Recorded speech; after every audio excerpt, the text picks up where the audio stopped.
Hello. Getting out of here.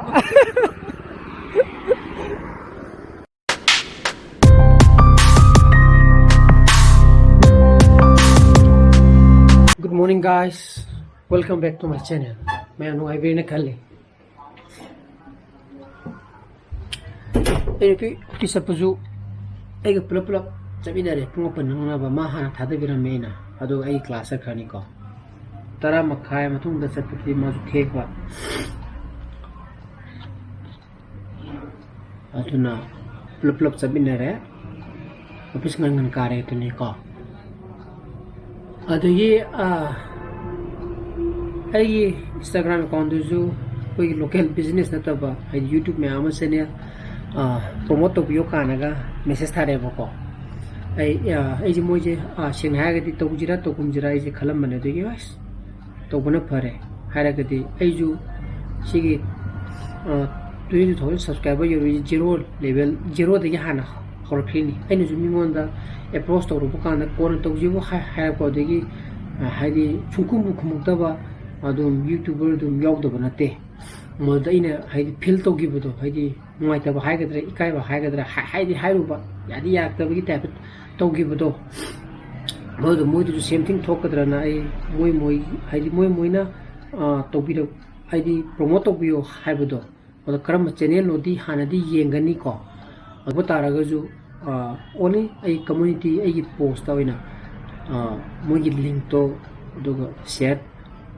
Share होइना तौरगा मदाइन होइना प्रमोट तौबिरकेना खल्लेबा अदो नंगरांगदगी मोय थारकपा कांगबु हाइदी इनाउसिंग दे इचिने नाउसिंगी मोगी जो हजे कंटेक्ट तौनरिबा अदुना मदाइन तौरकेना खल्ले समथिंग अना तब याबदा मदाइन प्रमोट मदाइन तौबिरगदी मोगी खितन कानागद्राना खनबाय तारेको अदना आपण चचाबदी नंगरो nga thonggi tawribako 80% yaure yare na phone je lao aidi horen halaga saksa ga da mine aidi hujik kino tawdi lao sa budi ngasai na mo angalaga le lo amunga kaisa ni कैसा गनी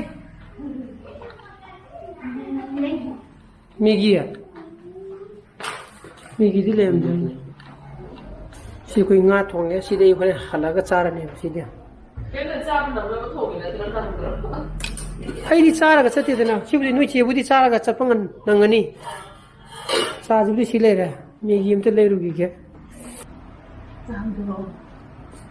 सीदे इनो pin तो माइ दोने सादोनी last bakery हांगोना फदु माले दोने नुसाब खरा हाइनी ना बा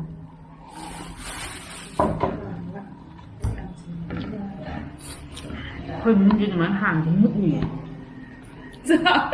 चाबगा फीबे गरानुदा अखोइदि तुंग्रबदो Chagai हाइरेदा तुंग्रबदो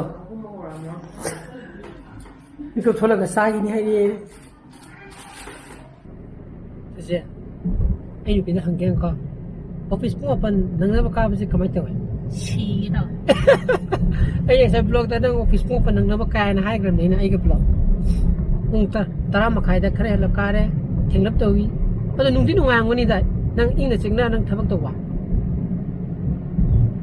case रुप सुरप कांदे दे हां नुंगाई दे सस्वाय Warang ngana halo ke no ngana chalam na ngana halo de mo pan chala mo ati de semjela ji edo ga thoga ya ayi jeke lile humong sawi litre ingi joni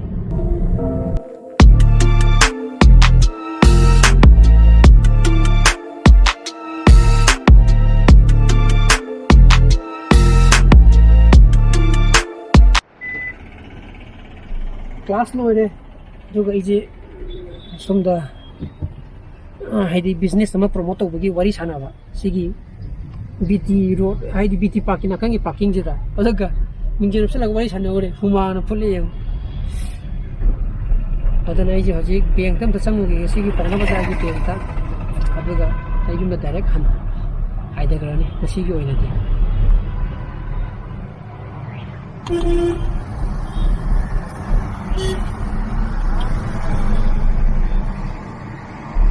한번 램자가나 한번 많이 램라 라트니 기지 이게 BT road की हाईडी BT parking नाकन की parking तो मोदा खाम बा पता जी तो खाम नहीं थी बा ये तुम भी तरंग से तार है चिलम दो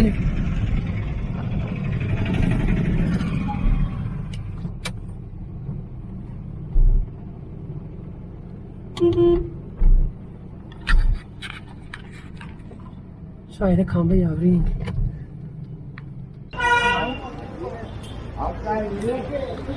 गाड़ी पार्किंग ले रहे हैं सीधा गाड़ी में थोड़ा रोक पा मैं मुझे खान चला मैं ये ट्रैफिक में थोड़ी जे लंबी सुन सकता था तब वो की लंबी तो ब्लॉक तोड़ मने बा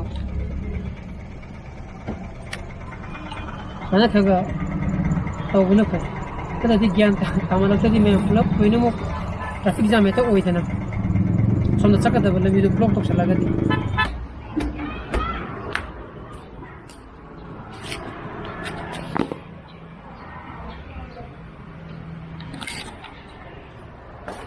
imda yore pung di 12 minit tranga minit kun sa sangre chaka thong ge sa nga thong do Sanjero lamjela pai tare. Yani. Tamai na mamanida. Yamda. Mai kidang hapu da. Yare ai kang udu hapiro. Sigoran na. Kang kan na. Kutro. Apale. Tilori to goya. Masi udan show ge kema. Sidele re. Tilo bajena show biro. Lagi kahai.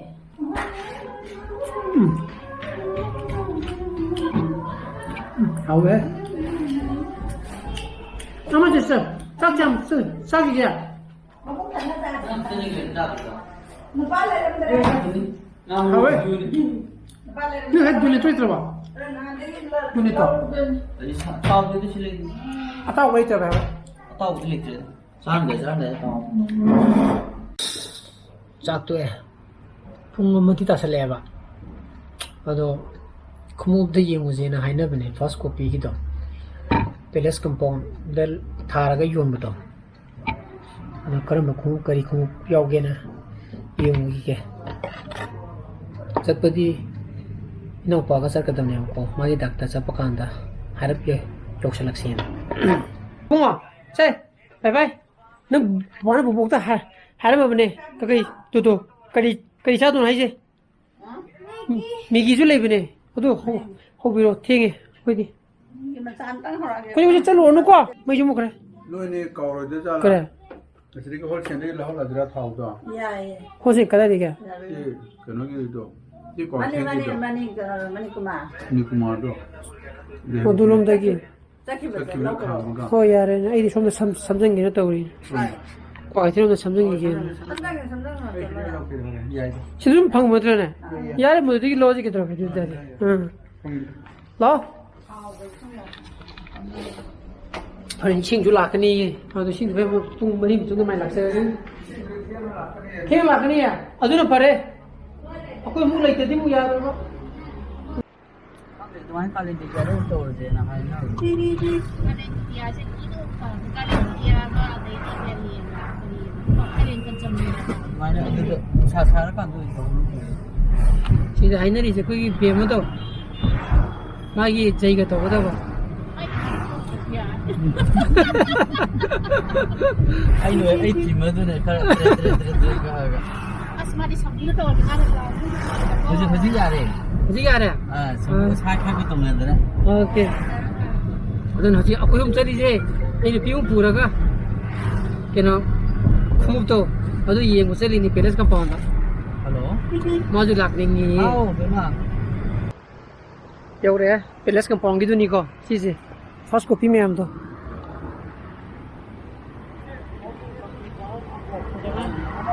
시기지 받으더라. 시기지. 대신 까면아. 시기 NB지 받으더라. 아, 받으 시 NB지. 아이디 시지 니네 밤이지. 시기 나기지. 에어 믹스니 마이지. Quality कितने दिखे ना तो वो ना कम लगे है ना हाँ उसी की इन भी तो लगी है रहा चीज़ नहीं जा चीज़म पादरो चीज़ यम वहाँ चीज़ तो चीज़ यम खलो getting out of here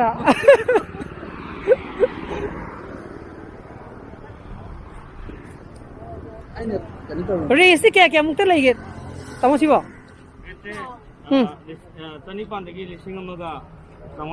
okay यानी है चिंग न तिन काय काय जन का गी यानी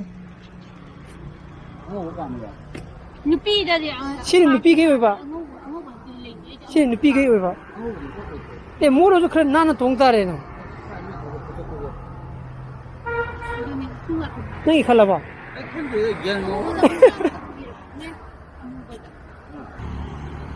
아이디 샀어요. 파스 버기 하지 신의 파스이다. 능 봐. 얘라. 또 뒤에 때 초월을 해. 모토리나. 도망다 추. 소강 넘어게라. 아두주 파스 시주 파스 시디. 시디. 내가 보일래매. कोई ना जी मुंह में कर ले ला तो मैं को ngọc đấy là new village hàn new village ai đi hồi new village đó mà tụi em phải gì cô không bà bây giờ new village có bên trong một thế chứ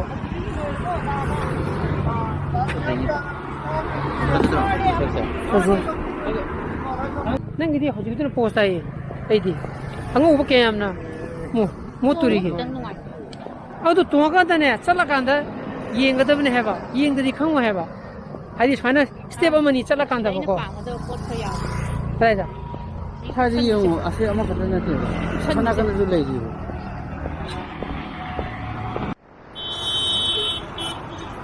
dukan lai amma sida anni ahum mari manga oi ne ting tong ju ngai ni sing tong ju ngai ni tu ni ne si mai di pasate pulau na hai ni bako yengene khat lam ni yengene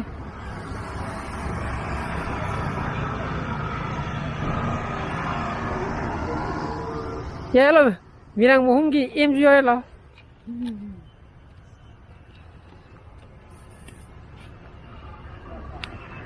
是路的棒了，差不多这个哪去的贴不要的，对贴不下去这个 khala harwe mai so de jun 东不跑了个那个 khala kamal la 那这没还被不干的没还被差 ataba yengya bra nangi di 人家这个to ga ra ba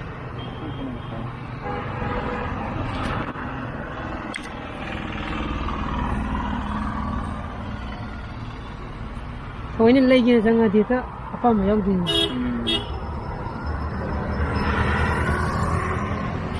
我操我这大陆哭都没么的哭我的我操这大陆的 rồi đấy anh đi phi cái mà đi yong cái size mà là pam chứ ha tôi nói cái new balance đó hồi cái đó lâu rồi không có cái gì đó adu ngạc cái là thằng này ngạc tăng cái nó tiền à giờ là mẹ phải tao mới dùng mới yêu này giờ đấy cái này chỉ bắt đi giờ đấy không có gì cái nó tốt quá Nanti ai pa lagi? Aku jas ada tulang lagi. Iya re. Masih anu ko kinun la pa. Kayak anak di tinggal sing thang deh. Kalau dah pa si kon di si pa si to le ko. Photo से dance तो लेते हैं पाई दी याद रहे ना आधे और नंगी ना ना किलो तो खंगनी ना किलो तो जे तो 청으로 봐 이 오빠에게 이게 그때 메인이 거 뭔가 아 많이 시작된 걸로 많이 그 강의 야래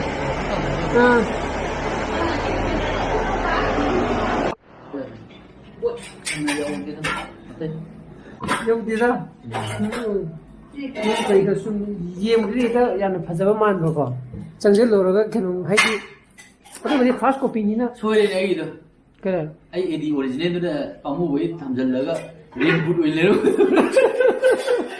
sama de jai da red boot oil 네 고라 담을 때가 아무는 비트로는 게 그래도 ai phajabda 아 난게 파자 고라 비트로는 그다 비트로야 돼 근데 phajaba ngai logi 내가 또 뭐야 하거든 마이 만지는 밤무드나 싹시라 Quando eu me passa, que se passa passa. cháu bây giờ cái cháu cũng thùng rồi Quando alguém, mas já né já mulher mangre edi quando ela thamre amu yena bolsa piro quando nan tùng được thì tôi 맞아 저기 엔 비디 주야 이렇게 들어가야 미 뉴 빌레지 adum to chuchut này cái aduna igi editing sarukti sida anamulu muk lo chale adoga render num de koi ka gi magi desktop ta tawruge aduna khwai gi thurani ji puni 5 juta tasale ko aduna igi blog ji matang instruction jara gi blog ji pami pathogadi like to biramo share to bio anu view su be subscribe to biramo ko nui sana phasale bio so please be safe and be healthy bye bye good night